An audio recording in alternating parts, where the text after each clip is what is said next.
अस्सलाम वालेकुम 10th class. हम लोगों ने एक्सरसाइज 6.5 कंप्लीट कर ली है। आज हम लोगों ने नेक्स्ट एक्सरसाइज 6.6 स्टार्ट करनी है, जिसमें हमारे पास आ जाता है हमजाद खती मसावातें। तो फर्स्ट ऑफ ऑल आ जाता है कि हमारे पास हमजाद मसावातें होती कि हमजाद मसावातों में क्या होता है कि हमारे पास दो मसावातें होती हैं जो कि एक तरह की होती है और उनमें मुतगय्यर की जो क़ुव्वत है वो एक होती है, 1 होती है। तो इसमें हमारे पास आता है हमजाद मसावातों को हल करने के कितने तरीक़ाकार आ जाते हैं। पहला आ जाता है मकूस का तरीका, सेकंड आ जाता है क्रैमर का कानून। तो आज हम मकूस का तरीका जो है इसके मुताबिक हम लोग क्वेश्चन सॉल्व करेंगे। तो इससे रिलेटेड एग्जांपल जो है वो आ जाती है पेज नंबर 166 पे। तो आ जाता है दर्जन मसावातों के सेट को मकूस कालब के तरीका से हल कीजिए। तो हमारे पास यहाँ पे ये एक मसावात दी गई है, दूसरी मसावात दी गई है, ठीक है। दी गई मसावातों को कालब की शक्ल में लिखें।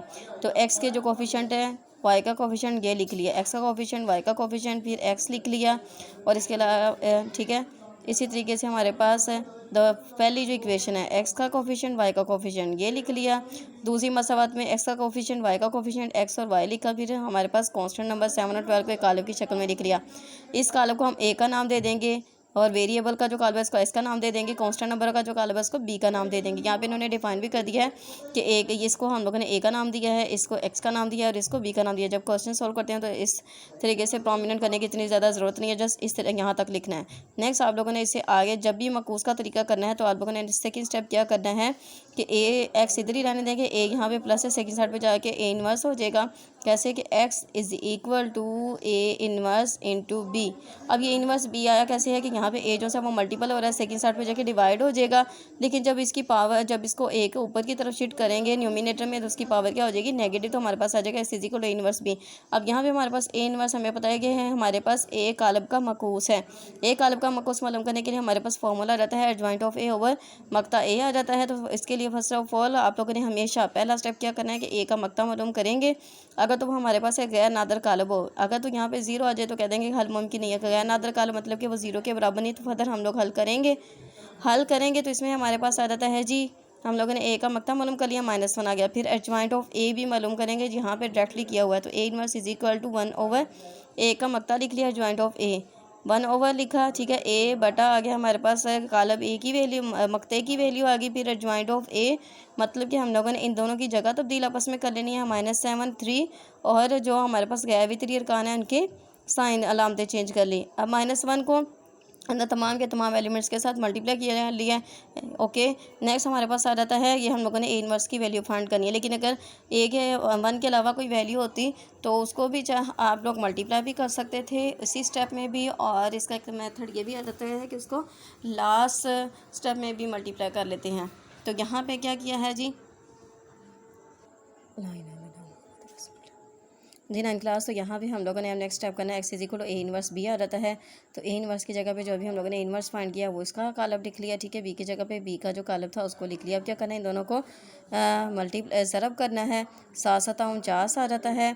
बिन में साइन प्लस का था लेकिन चूँकि यहाँ पे माइनस था तो प्लस माइनस माइनस और 12 चौक 48 आ जाता है। 5 7 35 माइनस इसके यहाँ के साथ माइनस है तो माइनस प्लस माइनस 3 12 3 36 आ गया। अब इनको माइनस कर लिया तो हमारे पास इस तरीके से आ गया। इससे ये पता चल रहा है कि एक्स की वैल्यू 1 है और वाई की वैल्यू -1 है।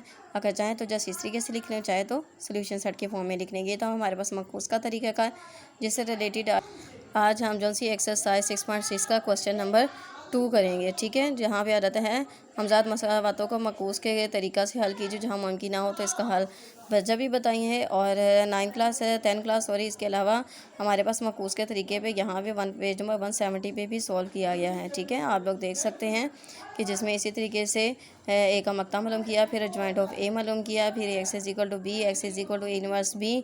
फिर यहाँ पे इन्होंने, ठीक है, adjoint of A over determinant of A लिख के इन दोनों को पहले मल्टीप्लाई किया है। मल्टीप्लाई करने के डिवाइड करने के बाद फिर हर एलिमेंट को 3 के साथ डिवाइड किया, तो इस तरीके से आंसर ऑब्टेन किया, ओके। तो आप लोगों ने ये वाली एग्जांपल भी कर लेनी है।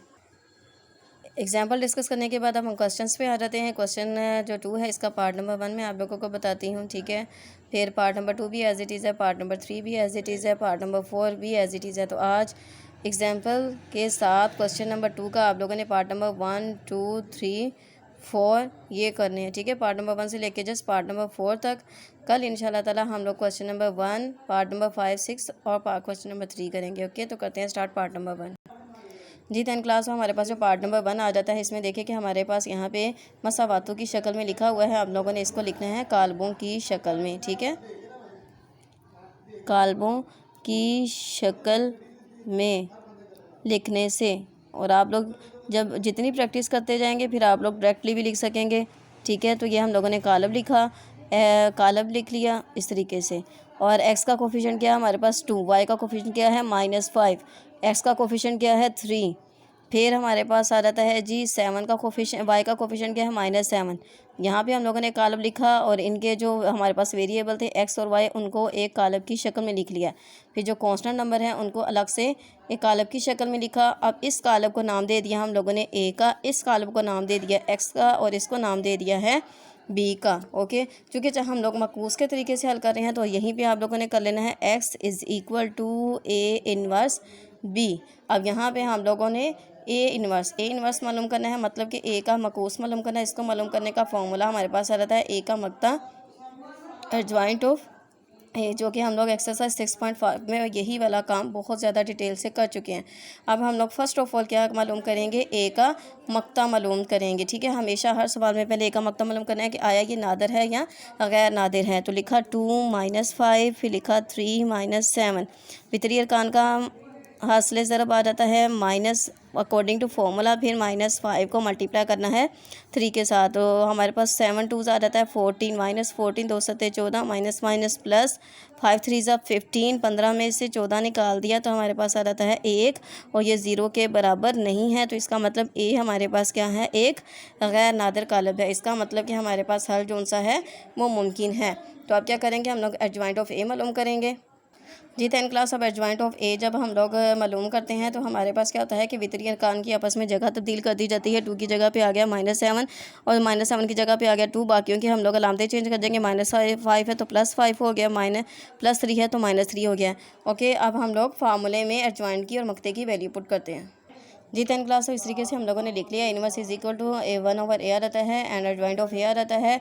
तो 1/a चूँकि 1 ही आ जाता है तो इसका मतलब कि हमारे पास ए इनवर्स की वैल्यू जो सी है वो सिर्फ 1/1 क्या होता है, 1 होता है। तो उसको लिखने की ज़रूरत नहीं होती। तो हमारे पास आ गया -7 5 -3 और 2। अब हम लोग लिखेंगे जी कि x = ये वाला लिखना लाजमी है। बच्चे ये स्टेप लिखना भूल जाते हैं, a इनवर्स = b। बच्चे ये स्टेप लिखना भूल जाते हैं, ये लाजमी लिखना है क्योंकि x अब हम लोगों ने लिखा है तो इसका यहाँ पे कालब लिखेंगे। x का कालब क्या है, x और y है। अभी हम लोगों ने a इनवर्स का कालब मालूम किया है जो कि हमारे पास आ जाता है -7 5 -3 एंड 2। b का कालब लिखेंगे जो कि कांस्टेंट अरकान थे। 10 क्लास यहाँ पे मैंने गलती की है, यहाँ पे आप लोगों ने बटा जो सा है वो नहीं लगाना, 1/2 शक्ल में नहीं लिखना। बस यहाँ पे हम लोगों ने जो सा है कालब की शक्ल में लिखना है, ना कि इस तरीके से बटे की शक्ल में लिखना है। ओके, तो हमारे पास यहाँ पे बी का कालब क्या है 1 और 2। जी 10 क्लास तो इस तरीके से हम लोगों ने लिख लिया। अब क्या करेंगे, इन दोनों कालबों का हम लोगों ने क्या मालूम करना है, हासिल ज़रब मालूम करेंगे। तो 7 को -7 को मल्टीप्लाई किया 1 के साथ, दरमियान में साइन क्या आएगा प्लस का। 5 को मल्टीप्लाई किया है 2 के साथ। इसी तरीके से -3 × 1 आ जाता है, +2 × आ जाता है 2। जी, तो अब हम लोग इस तरीके से लिखते हैं कि यहाँ पे x और y एज इट इज़। तो यहाँ पे -7 1 7 + 5 2 10 और -3 + 4।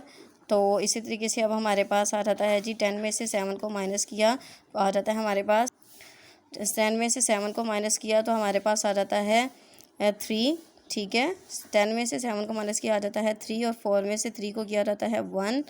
तो ये हम लोगों ने लिखा। तो इसका मतलब कि हमारे पास x की वैल्यू कौन सी है, इसका मतलब हमारे पास विच इम्प्लाइज दैट x की वैल्यू जो सी है वो है 3, y की वैल्यू है 1। हम लोगों ने जस्ट ग्रामर से आप लोग चाहे एज इट इज़ लिख लें, बस यही सही है। और अगर सोल्यूशन सेट की फॉर्म में लिखें तो कर्ली ब्रैकेट में, फिर यहाँ पे अंदर राउंड ब्रैकेट लिखेंगे। x की वैल्यू 3 आ जाती है और y की वैल्यू 1। तो ये हमारे पास क्या है, इसका रिक्वायर्ड आंसर है। तो 10 क्लास मैंने आप लोगों को बहुत ज़्यादा डिटेल से इसकी एग्जांपल्स और क्वेश्चन करवा दिया है। बाकी नेक्स्ट आप लोगों ने क्वेश्चन नंबर 2 के रिमेनिंग जो पार्ट है, ठीक है, रिमेनिंग पार्ट नंबर 2 3 और 4 करने हैं। ओके, अल्लाह हाफिज़।